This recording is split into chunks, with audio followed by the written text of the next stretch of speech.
आज की कहानी का शीर्षक है द टॉकिंग डॉल। तो चलिए कहानी शुरू करते हैं। वह एक ठंडी शाम थी जब आन्या अपनी दादी की अटारी तलाश रही थी। आन्या को उस बड़े पुराने घर को देखना पसंद था जहां उसकी दादी लंबे समय तक रहती थी। अटारी भूले बिसरे खजानों से भरी हुई थी, जैसे कि प्राचीन फर्नीचर, तस्वीरें और छोटी छोटी चीजों के बक्से।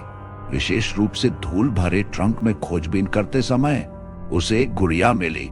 गुड़िया की चौड़ी कांच जैसी आंखें, काले घुंघराले बाल और एक लाल पोशाक थी जो अब फीकी और फटी हुई थी।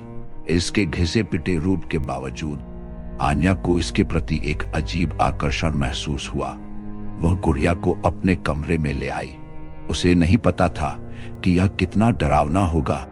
उस रात जब आन्या सो रही थी, उसे एक धीमी सी फुसफुसाहट सुनाई दी। वह उठ बैठी। उसका दिल जोरों से धड़क रहा था और उसने अंधेरे कमरे में चारों ओर देखा। छाया और सन्नाटे के अलावा कुछ भी नहीं था। उसने यह सोचकर अपना सिर हिलाया कि उसने इसकी कल्पना की है और वापस सो गई। अगले दिन आन्या ने गुड़िया को अपने कमरे में एक शेल्फ पर रख दिया। जब वह अपना होमवर्क कर रही थी, उसने इसे फिर से सुना। एक धीमी भयानक फुसफुसाहट। उसने मुड़कर देखा तो गुड़िया की आंखें सीधे उसे ही घूर रही थी। वह आगे बढ़ी और गुड़िया को उठाकर बारीकी से जांचने लगी। तुमने कुछ कहा? उसने मूर्खता महसूस करते हुए पूछा। गुड़िया चुप रही। उस रात फुसफुसाहटें तेज हो गई। आन्या वह बिस्तर पर सीधी लेट गई।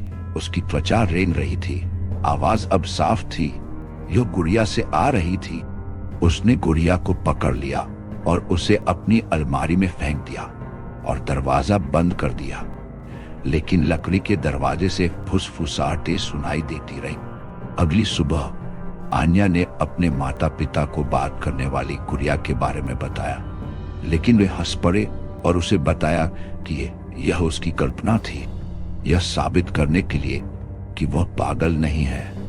आन्या ने गुड़िया पर निशाना साधते हुए अपने कमरे में एक कैमरा लगाया। जैसे ही अंधेरा हुआ, फुसफुसाहट फिर से शुरू हो गई। आन्या, आओ मेरे साथ खेलो। आवाज ठंडी थी, जैसे उसकी रीढ़ पर बर्फीली उंगलियां रेंग रही हों। आन्या पूरी रात सो नहीं पाई।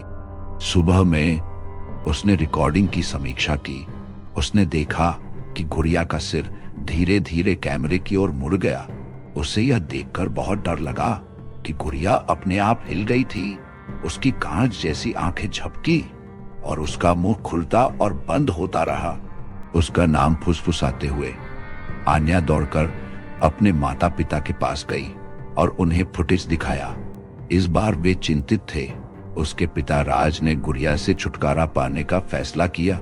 वे गाड़ी से एक सुनसान जगह पर गए और गुड़िया को एक गहरे अंधेरे कुएं में फेंक दिया।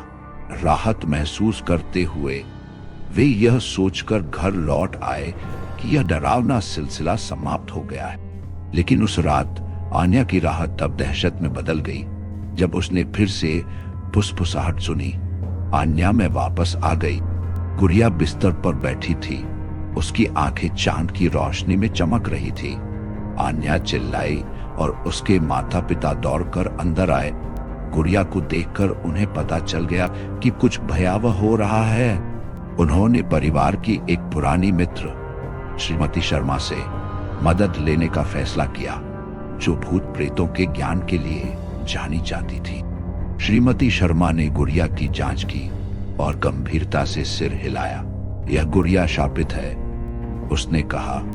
इसमें एक भयानक आत्मा का वास है। हमें इसे दूर करने के लिए एक अनुष्ठान करना पड़ेगा। परिवार लिविंग रूम में मोमबत्तियां और गुड़िया के चारों ओर नमक का घेरा लेकर इकट्ठा हुआ। श्रीमती शर्मा समझ न आने वाली भाषा में मंत्रोच्चार करने लगी।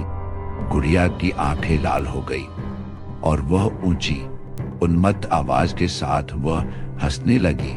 फुसफुसाहटें चीखों में बदल गई। आन्या, तुम मुझसे छुटकारा नहीं पा सकती। गुड़िया चीख पड़ी। कमरा ठंडा हो गया। और रोशनियां टिमटिमाने लगी। परछाइयां दीवारों पर नाचती हुई मुड़ी हुई आकृतियां बनाती हैं। अपनी माँ प्रिया से लिपटते ही आन्या का दिल जोरों से धड़क उठा। श्रीमती शर्मा का मंत्रोच्चारण तेज हो गया और गुड़िया नमक के घेरे में झटपटा उठी। चीखें असहनीय हो गई, जिससे कमरा गगन भेदी शोर से भर गया। जब ऐसा लगा कि गुड़िया मुक्त हो जाएगी तो प्रकाश की एक चकाचौंध चमक हुई। गुड़िया चुप और स्थिर हो गई। उसकी आंखें सुस्त और बेजान हो गई। यह हो गया, श्रीमती शर्मा ने कांपती आवाज में कहा। आत्मा चली गई है। आखिरकार आन्या और उसका परिवार गुड़िया के श्राप से मुक्त हो गए। उन्होंने इसे जंगल के अंदर एक बड़े पत्थर के नीचे दबा दिया। उनका जीवन धीरे धीरे सामान्य हो गया, लेकिन आन्या उन रातों के आतंक को कभी नहीं भूल पाई। वर्षों बाद जब आन्या के अपने बच्चे हुए तो उसने उन्हें चेतावनी के रूप में बात करने वाली गुड़िया की कहानी सुनाई। और कभी कभी एक ठंडी अंधेरी रात में वह कल्पना करती थी कि वो एक हल्की सी फुसफुसाहट सुन रही हो।